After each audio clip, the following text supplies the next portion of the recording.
Hi, friends. I'm Emily Lay, and you're listening to the Simplified podcast. If you're looking for a quiet place where you can filter out the noise and the hustle, this is it. Every week, I invite you to slow down and join me to explore practical ways to organize and automate the complicated parts of life so you can focus on what truly matters most. Well, friends, if you have not stopped by emilylay.com lately, I encourage you to head over and check out our summer accessories sale where you can save 20% on all your favorite organizational and planner accessories. Year and Day gives you everything you need and nothing you don't to set the perfect table. Their curated assortment of high-quality dishes, flatware, and glass was designed to enhance your modern life at home. You guys are going to love any piece you get from Year and Day. Every piece is so elegant, and you can tell it's excellent quality. Go to yearandday.com/simplified and use code SIMPLIFIED to get $25 off your first order of $150 or more, plus free shipping. One more time, get $25 off your first order of $150 or more, plus free shipping with code SIMPLIFIED at yearandday.com/simplified. Every year when we put together the Simplified Planner, we ask ourselves this question. Is there anything we can do with this product to serve our community a little better? That has been our North Star as we've shaped and tweaked and done everything we could to honor our mission, to give busy women the tools to help them build a life they love. We always try to keep our eyes, our hands, and our hearts open. Running a business this way is humbling because it means that we acknowledge we don't always get it right, and that's okay. We leave space to recognize there's always room to grow. There's always room to hold space for others and their experiences and ideas. A few years ago, we recognized that we needed to make an update. We needed to extend the list of holidays we celebrated inside our planners and an explanation for why these days are celebrated. There were people in our community who graciously showed us why these dates needed to be honored in the pages of our planners, so that we could include the experiences of more people who make up the Simplified Sisterhood. We listened and learned from those sisters, then we started researching and learning a bit on our own. In 2020, we added 13 new holidays and important dates to the Simplified and Dapper Desk planners, including Juneteenth. Can I be honest with you? Juneteenth wasn't something I was familiar with before then, but it didn't take me long to realize what an important holiday it is. If you're not familiar with it, Juneteenth is also called Freedom Day or Jubilee Day. Why is that? Well, it goes back all the way to June 19th, 1865, when some of the last enslaved people in Galveston, Texas, heard the Emancipation Proclamation for the first time and knew that they were free. You'll hear more about this in this interview, but the Emancipation Proclamation officially freed enslaved people on January 1st, 1863. For the most part, troops from the Union were the ones to spread the message of the proclamation around the country. It took them marching around to different states and telling everyone that enslaved people were free. Texas was the most remote part of the Confederacy, and it took the Union troops a long time to get down there, especially because there wasn't really a lot of fighting in Texas during the Civil War. And after the war officially ended in April 1865, General Gordon Granger arrived in Galveston to specifically enforce the emancipation. He and his troops went through the streets telling the people of Texas that all enslaved people were free. Last year, Juneteenth became a national holiday, our first national holiday since 1983, when Martin Luther King Jr. Day was officially recognized, to signify how important it is to our nation that we celebrate that freedom is for every single person. Here's another thing Juneteenth does. It gives us a space to reflect on how we can keep making sure that freedom is extended to everyone, so that we can do what the Constitution set out for us to do, to become a more perfect union. Notice that it says more perfect, not that we're already perfect, because this country is made up of people and none of us are perfect. The key is in the phrase to become. In order to become, we have to try, and the key is in the trying. One way we do that is to keep alive all the stories of history and the people who tried to make a difference. We keep those stories alive for our children so they can understand what happened, so they can learn about the brave people who fought and struggled for their freedom and dignity to be recognized. It's something my next guest has done so beautifully with her work as an author and her 29 years as a school librarian. Alice Faye Duncan knows the power of stories. She's recently written a wonderful new book called Opal Lee and What It Means to Be Free, the true story of the grandmother of Juneteenth. If you don't know who Opal Lee is, just wait. You're going to be so inspired by her grit and courage. I really enjoyed my conversation with Alice Faye today. We talked a bit more about Juneteenth's history, about Opal Lee and what she fought for, and why Juneteenth is a holiday that's important for all of us to celebrate. We talk about how to celebrate it with our families, and we may or may not share a delicious recipe for red punch strawberry lemonade. Delicious. I'll leave that as a cliffhanger for you. I'm sorry. I mean like that. Anyway, I know you will enjoy our conversation today, so let's get to it. Here is my conversation with author and librarian Alice Faye Duncan. Alice Faye, how are you? I am doing so well. And you? I am so great. I am so excited that you're here today and for us to talk about this really important topic. When we were connected by our publisher, I already had your book and my kids absolutely love it. And so it was such a treat to be able to invite you on and have you here to talk about this. All righty, then let's go. Let's go. Okay. Well, many of our listeners at the Simplified podcast are from Texas, and I know that they love Opal Lee already. But for listeners who may not be as familiar with Opal Lee's story, will you just tell us about who she is and what she did? Okay, well, Opal Lee is now a 96-year-old grandmother from Fort Worth, Texas. But Wow. I think it was in 2016, she was like in her late 80s.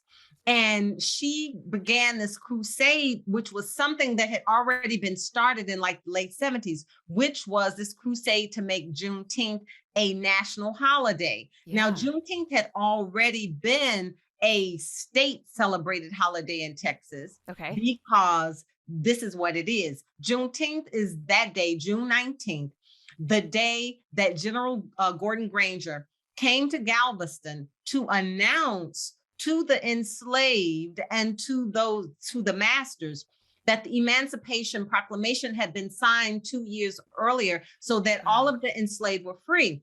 But Texas got the message a day late and a dollar short, for lack of a better word. It got the message 2 years later. Wow. Because Texas is big and because there were not a lot of Union troops in the state. So that's considered June 19th, Juneteenth, and it's like the unofficial day where Americans say that in American enslavement officially end. Okay, Wow. so Opal Lee and her friends from the 70s had been working on making a national holiday. But in 2016, most of her friends who had started on that journey with her in the 70s were dead. Wow. And in 2016, she decided, you know what? If I am the only voice in America that's making this pilgrimage around the states to say, let's make this a national holiday, I will be that only voice. And so that's how Opal Lee has now come into prominence. That's incredible. So how old was she in 2016? She was in her 90s. She was in her late 80s. Okay. I'm not, because I work with words, child. I do not work with numbers. Oh, listen, okay. Me, I tell my kids all the time, that's why God made iPhones. Because I don't know. Calculator. Yeah. Nope. So she was in her late 80s. And so now she is approaching like her late 90s, right? That is incredible. Mm-hmm. She's such a testament to it is never too late to make something happen. No, that's amazing. When did you first learn about Opal Lee? I first learned about Opal Lee in the summer of 2020. Okay. As you know, during the summer of 2020 is when there was the George Floyd tragedy. Oh, right. Right. But so what happened at that time is while that tragedy was going on, and the people were enraged in the streets, there was this voice above the rage, right? And that voice was Opal Lee, who was calling people's attention to, even in the middle of a pandemic, she was calling people's attention to Juneteenth Right. using it as a rally cry to unite us all in the spirit of liberation, no matter who you are, no matter what country or continent you are on. She Yeah. wanted people to turn their attention to look at Juneteenth as a symbol and an emblem of liberation, of what is possible in whatever liberation struggle you are in. Look to June 19th, Right. 1865, as a time where, after more than 200 years of American enslavement, freedom came. It had its due season. My goodness, your words. I just want to keep listening. You are beautiful. Your words that you put together are just so beautiful. I wanted to Well, jump you up are and down most and clap my kind. hands. You know? You're Oh my goodness. So, what about Opal Lee and her story? What made you feel so compelled to tell her story in your book? I started researching Opal Lee's life. I realized that there is something very prophetic Yeah. about Opal Lee's life, and that is when she was 12 years old in Fort Worth, her family was terrorized and their home was burned by white separatists. On Wow. what day? It was burned by white separatists on June 19th. It was No like way. 1939. Yes. And so what happens is, Wow. you would think like, wow, could really create bitterness, and this could really create someone who was not interested in living beyond the circle or reaching out to other cultures to make reconciliation. But Yeah. what happens, even as a young person, the embers of that experience, it's the thing that inspired Opal Lee to really use her life to be helpful to others, and Wow. to be interested in civic situations and civic causes. Mm. And so I wanted to connect what happens to her as a young kid. I wanted to connect it in the book to the bigger picture of Juneteenth, and how it is in the struggle of life that we find our bravery, and it is in the struggle of life where we most shine, right? Yeah. Right. And that's what I try to do. Wow.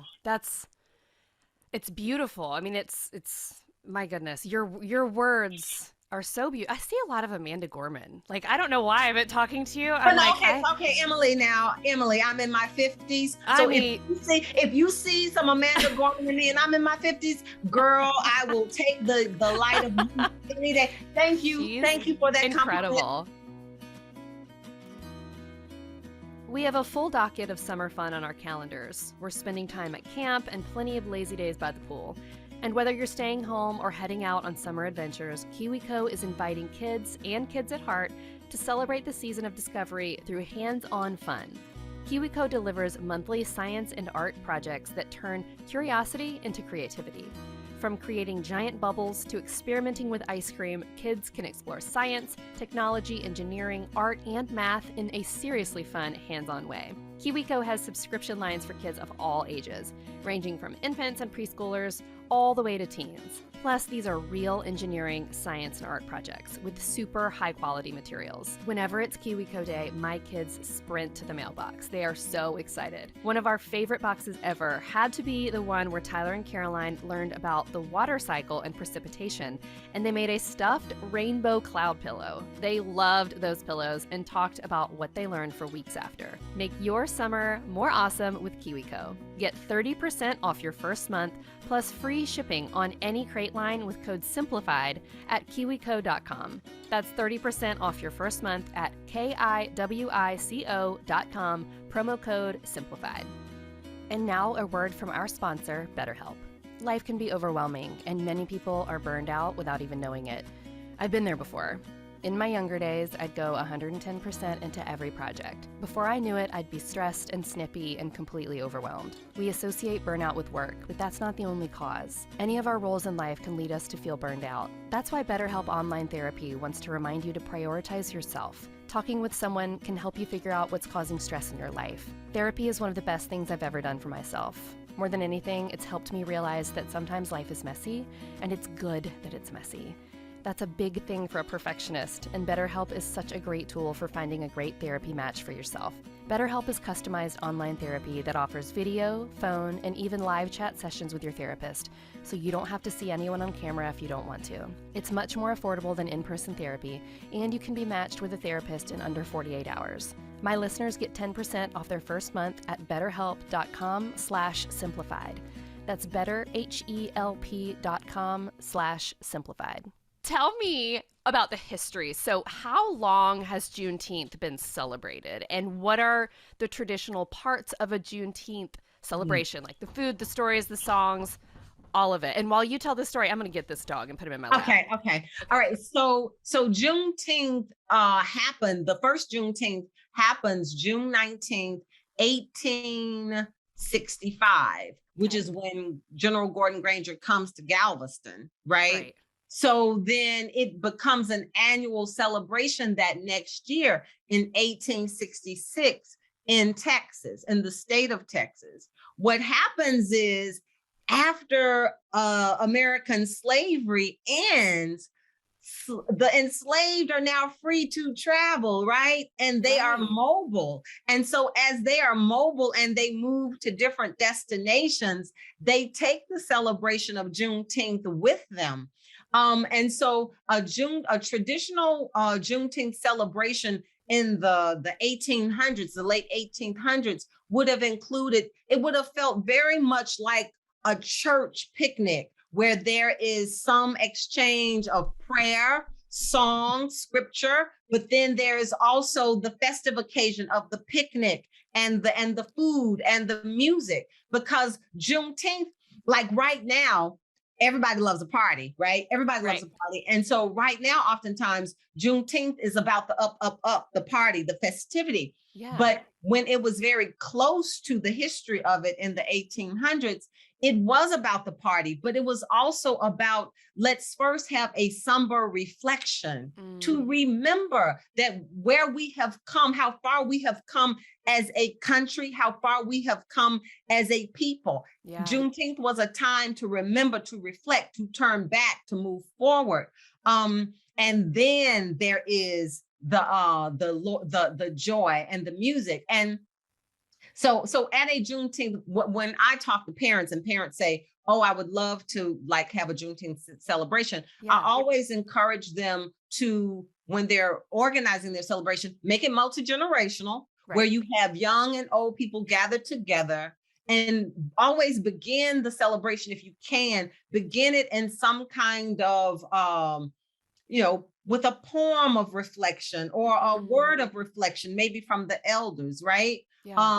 And then go into the party and then go into the music. And when you're ending it, if you have an ending, then let it end with the youth. Maybe let it begin with adults speaking, the elders speaking, but then end it with the youth, because the future, the children are going to carry us into the future, and then let them end it with some kind of poem, some kind of oratorical offering. That's beautiful. And what a way for us to celebrate a lot of holidays. I mean, I think about Christmas, and sometimes it's easy to get lost in the celebration of everything, but how important for us to stop and to remember the whole reason, and to reflect so that we can carry those things in our hearts as we go on from that. That's beautiful. Well, Opal Lee says that none of us are free until we're all free, and we aren't free yet. Talk to me about what she meant by that. There is this, I do believe she got that from like Fannie Lou Hamer or Dr. King. Okay. Yeah. But there is this quote from Dr. King where Dr. King says that we are tied into one garment of destiny. And so when we look at Opal Lee's words, when she's saying no one is free until everybody is free, if you would imagine with me if all of humanity was one garment, okay? Yeah. All of humanity was one garment. And on that garment, at the hem of it, perhaps there was a tear or there was something frayed, all right? That's at the very bottom of the garment. Nobody can see the hem of a coat. So nobody would know that it was frayed. Right. Imagine if on that same garment, there was a tear on the elbow. Right. Well, depending on how you're looking at that person, nobody can see the tear at the frayed hem. Nobody can see the tear on the elbow. Let's imagine on that same garment, there was also a tear maybe in the back of the neck, inside the garment. Or let's imagine that the lining of the garment is totally ripped, right?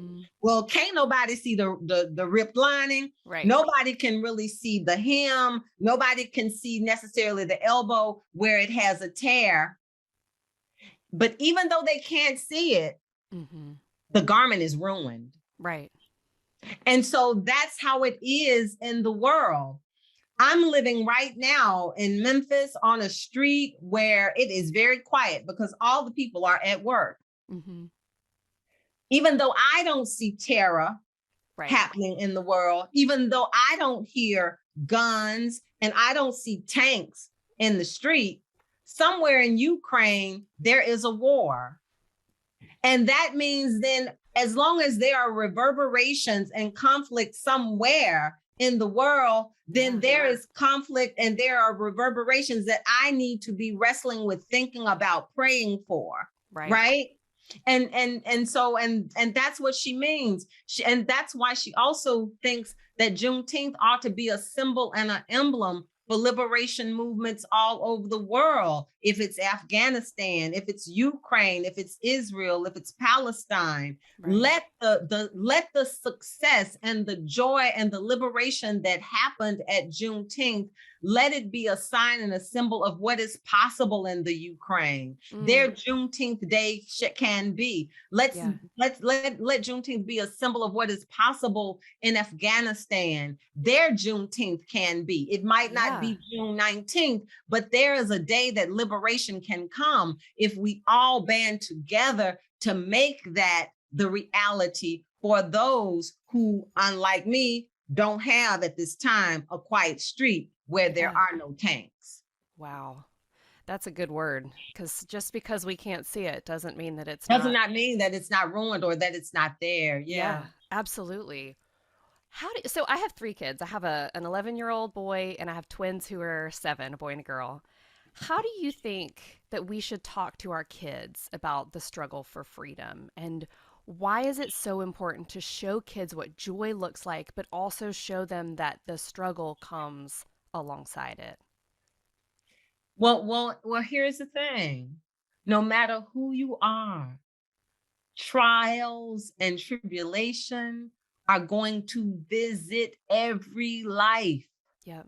You can be the richest, the most privileged individual ever, but your life will be visited by trials and tribulation. And therefore, when we talk about sharing the difficult histories that happened in American history or world history with children, I think we should approach it from the position of courage and bravery. Like, look, kiddo, today I'm going to show you a story or tell you a story about bravery. Today I'm going to show you a story or share you a story about courage. That way, when the child is looking at that story, they're looking at it through the lens of something that's also applicable to their own lives. Their lives have not all, they know what it means for someone to be sick. Well, if someone is sick, if someone dies, if someone leaves, if there's a divorce, that is a struggle. But then they also can look at it through the lens of Opal Lee's life. When she was confronted with a problem, when she was confronted with a trial, how did she approach it? How did she live courageously? Even in her feebleness, how did she approach that problem? And that's how I think we should share history with kids. I mean, I think what comes from the heart, I think it goes to the heart, right? And share it for the efficacy of the life lessons that the kid can get from it. Nobody is trying to make nobody feel bad. We're trying to edify. That's what good books do. Good books. I agree. Edify.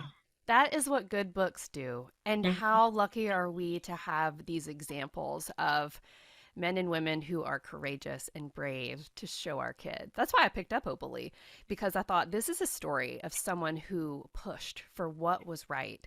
And obviously the story of Juneteenth, but also what she believed and what she fought for. And that's, I want my kids to be fighters for Well, what's right. here's the thing.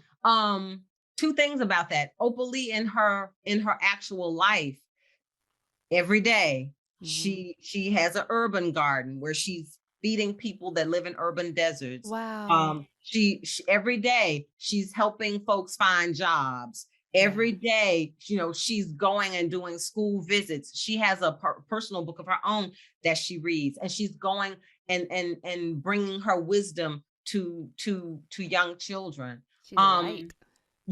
and she is a light. And so her life is inspiring. But Yeah. also, you said something very important. You said you want your children to be brave. You want your children to be courageous. Well, this is what I know about adults. When adults decide that they want to be rich entrepreneurs, right? What they do is they go and they find these books about Vanderbilt, and they go and read these Right. books about Carnegie, right? Right. And that's what we need to do for our kids. When we want our kids to, when we want our kids to do brave things and to make Yes. courageous decisions, then we show them books about folks who are doing brave and courageous things. And I don't care who those people are. They can Yeah. be Black people, they can be white people, they can be Asian people, they can be blind, they can be in wheelchairs. Yeah. Just when we want our kids to do brave things, and also when we want our kids to have empathy for others. Yeah. Each of us as far as I'm concerned, each of us is a person of privilege. And Yeah. we need to activate our power by sharing it with others. But you've got to know where your power is, right? You've got to be self-aware to know what your calling is, what your gifts are. As a kid, that's your parents' job, help you find that. As an adult, it's for me to say, okay, where are my gifts? And one of my gifts is writing. One of my gifts is just writing and talking to folk. And so that's what I'm doing. And I thank you for this opportunity today to do that. I love this conversation so much, though, because I think there's so much power in stories and in books. And my kids, they're a little older and they love the Who Was series. And so they read all about people from history and the things that they've done, and books like yours. I just think it's great. When it's summer, it's so much easier to knock out those rainy day tasks like updating our family budget. I logged into Truebill to see if I could trim subscriptions we don't need anymore. Turns out I had a bunch I hadn't used in a while, and Truebill helped me put $50 a month back into my pocket and straight into our summer vacation fund. Truebill is a free, easy-to-use app that helps you discover subscriptions you're paying for and cancels them with just one click.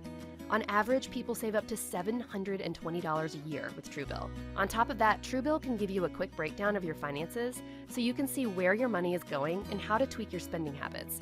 It's become one of my favorite budgeting tools. Do you know how many subscriptions I signed up for when the pandemic started? Now that things have opened up a bit, Truebill reminded me, hey, you don't need that online fitness class membership anymore. Oh, remember your grocery delivery app? You haven't used that in a bit. Maybe you don't need it right now. And I canceled them with one easy click. Seriously, you guys, stop subscriptions you don't need and use that cash for things you do. Join more than 2 million Truebill members taking back financial control at truebill.com/simplified. Go to truebill.com/simplified right now. It could save you hundreds or even thousands of dollars a year. One more time, that's truebill.com/simplified. I don't know about you, but I seem to get my dad the same things every year for Father's Day. A tie, a book, his favorite coffee. I know he likes these things, but I want to give him something a little more meaningful this year. I think I might give him an Aura frame. With an Aura digital frame, your dad gets a gift that's as thoughtful as it is effortless to set up and use. An Aura frame instantly frames photos from any device, anywhere, and invites the whole family in on the fun through the Aura app. We got the Mason Lux frame for my mom, and she absolutely loves it. We loaded it with photos of the kids and even refreshed the photos from time to time. She loves it so much, I think we'll get one for Dad to put in his office. Selected as one of Oprah's favorite things for 3 years running and named the #1 digital frame by Wirecutter, an Aura frame is guaranteed to make your dad smile. And from now until Father's Day, you can save on the perfect gift at auraframes.com. That's AURA frames.com. Last year, Aura completely sold out for Father's Day, so don't wait. Go to auraframes.com and use code SIMPLIFIED to get up to $20 off while supplies last. Terms and conditions apply. One more time, that's auraframes.com and save up to $20 while supplies last with code SIMPLIFIED.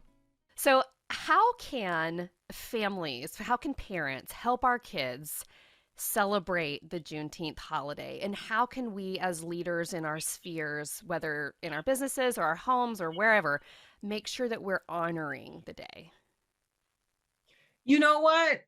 I had to think about that, right? Mm-hmm. And so I was thinking about like when you were little, your mom would all and your dad, they will always encourage you to color what? Color within the what? In the Color lines. yeah, Stay okay. in the lines. Like stay in the lines. Yeah. I think the way that we can make our Juneteenth matter, and the way we can make our June 20th matter, and the way we can make our July 4th matter, and the way we can just make September 22nd matter, and March 3rd, and April 14th, whatever day, any day you wake up and you are alive, Yeah. the way that you can make it matter is be intentional to make connections beyond your lines. Oh, I love that. So like I'm speaking with you. You Yeah. do not live in Memphis. You Right. are not Black, Right. but I'm here having a connection with you, right? And we're being intentional about speaking to each other. Yeah. We're being intentional about making this about having this conversation. Right. And so I think that's what we can do as parents, opposed most times parents, we our kids are only associating with the folks that go to their school, Yep. the folks that go to their church, Yep. the folks that go to the same mosque or go to the same synagogue, right? Mhm. And so we stay all within the lines. In the lines. And Yeah. so if I stay all within the lines, I become very fearful of the unknown. Yeah. Right? I become very fearful of the unknown. So I'm like, tell you this story about Coretta Scott King. Coretta Scott King, who was Martin Luther King's wife, she grew up in a segregated town of Alabama. Mhm. But she also went to a school. She went to a school where they had 2 white teachers because it was a private school. Okay. Now, Coretta Scott King's parents, their home had been burned by white terrorists, burned down to the crisp. Her father's business had been burned by white terrorists, down to the crisp. Mm. So then Coretta goes to the school where she's got these 2 white teachers. And Coretta is like, I don't think, Mother, that I want to go to this school. Mm. But her mother was like, no, you're going to go to this school. And so what happens is when Coretta has an encounter with these 2 white teachers, and she becomes to know them beyond her circle, right? She Yeah. becomes to know them beyond the line, the demarcation of her life. Right. And she realizes that, look, all white people are not terrorists. Right. All white people are not trying to burn my dad's business. Right. But in order for her to make that connection, she had to move beyond herself. She had to move beyond her circle. And she had to have a mama who sent her to the school to say, yes, Coretta, you are going to go to this school and there is nothing to fear. Right. Right. I love that. I think it's so important. And I'm going to tuck that color outside the lines, move outside the lines, stay outside the lines in my pocket because that's so good.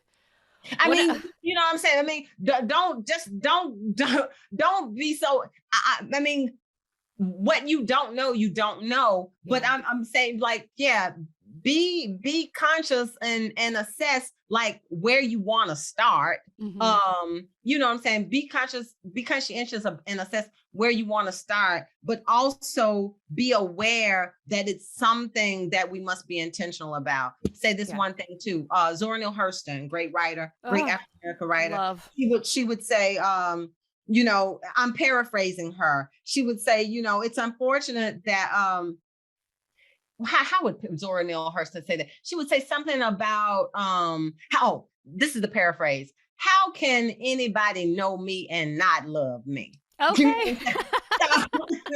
so it's like just allow ourselves to know others. I love that. And I love Zora Neale Hurston as well. One of my favorite parts of the book is that you included a recipe for red punch strawberry lemonade. So that sounds amazing. Is that something you can tell us how to make, or are we going to keep that a secret for book readers? Okay, so this is what we're going to do.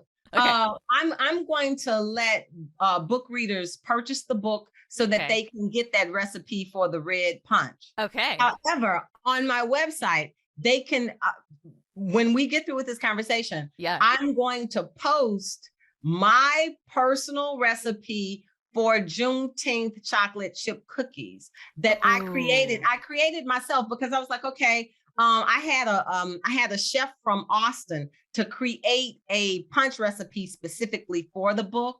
So that recipe comes from Angela Chef Medeiros, who is a African American chef in Austin, Texas. But I was like, but we got to have something that goes with those that goes with that punch. And so one Friday night, I was like, okay, what am I going to do tonight? And I said, I'm going to make a Juneteenth punch. I mean, not a Juneteenth cookie recipe. And so I came up with a contraption. So I'll put it on my website. And, you know, and bake at your own risk. Oh, I love a chocolate chip cookie. That sounds delicious. We'll see. Okay, before we get to our rapid fire round, I have three questions I'm going to ask you, and you just throw out whatever answer you got. Okay. Tell everybody where we can find your books and your resources online. Okay, online you can find me at alicefayeduncan.com, and that's Faye with an E. The Opal Lee book is available wherever books are sold online. Yes, love it. Okay, favorite book you've read this year? Right now, I am in the middle of that book, and it is a book called Miss Chloe. It is a memoir about Toni Morrison and an African-American writer that she mentored, A.J. Burdell. It is so wonderful. It's allowing us an inside look at Toni Morrison's personality and at her dedication to the written word. I'm now buying that up. All of my cousins. Yeah, I'm buying it for all of my cousins who are graduating. And so hopefully they will enjoy it. Okay. That sounds awesome. I can't wait to read that Chloe. one. Get Miss Chloe. A copy today, Miss Chloe. Miss Chloe. Okay, best TV show that you've seen in a long time. Yes, I am a school librarian. I have been a school librarian for 29 years. That's awesome. Yes, and the best show on TV right now is Abbott Elementary. Oh, Abbott Elementary. Oh my God, it's wonderful. Love it. It's about a elementary school in West Philadelphia where the principal is crazy and the teachers are crazy and the children are sane. It's wonderful. Abbott Elementary. Okay, that's awesome. We'll link to it. Yes. Okay, what is your favorite summertime treat? My favorite summertime treat right now is red Juneteenth punch from that wonderful book, Miss Viola and What It Means to Be Free. I love it. And I have the book, so I'm going to go find that recipe. I can't wait. Wonderful. It's wonderful. I can't thank you enough for doing this. I have learned so much, and I am so grateful that we had this conversation. I can't wait to share it with everyone. Everybody go pick up your copy of Opal Lee, and thank you just so much for being here. Wow. What a conversation. I absolutely could listen to Alice Faye talk forever. She is so prophetic and poetic, and I just learned so much and really, really enjoyed that. As we close out this episode, I'd like to say a blessing for you as we leave this time together and get back into our days. I hope you remember to dance with those who dance and mourn with those who mourn, and why each is so important. I hope you remember the struggle that so many have carried over the years, and the struggle they still carry, and to keep your eyes open for ways you could relieve their burden. And I hope you also remember to celebrate, to make space for the joy of being free. May you share in that joy with your siblings at home and far away, who share different lives and experiences, but who also share one big heart. As always, I like to leave a little tip to help you put what we've talked about today into practice. So here's your task for this week. It's amazing what happens when one person has the courage to stand up and say, I think we can do this differently. One of the easiest ways to show kids that they can also be agents for good in the world is to read them stories of people who have been brave. You can read more of Alice Faye's books or read about Ruby Bridges or Greta Thunberg. The list goes on and on. We'll have a list of books you can share with your kids over on the show notes page at emilylay.com. Thank you for listening to the Simplified podcast. I hope today's episode helped you learn a little more about Juneteenth and reminded you why freedom is vital for us all. You can find show notes for this episode at emilylay.com/podcast, where you can check out links and resources I mentioned here, and you can shop the Simplified brand of planners and products. You can also watch my interview with Alice Faye over on our YouTube channel at youtube.com/simplified by Emily Lay. And if you'd like to listen to the Simplified podcast ad-free and a little bit earlier, then you should check out the premium version of our show on Apple Podcasts. Just search for the Simplified podcast in the search bar and tap the blue thumbnail image with the pink pineapple. And don't forget to pick up your copy of You're Always Enough and More Than I Hoped For right now wherever you buy books. One last thing, I love bringing you this show each week. If you're loving it as much as I do, would you do me a quick favor? Would you go over to your podcast provider and rate the show or even leave a review? This is a small thing that helps our show in big ways. It tells your podcast provider to put this show in the hands of more listeners who might enjoy some of these helpful tips and tricks as well. I really appreciate your help. And until next time, thanks for listening. Bye.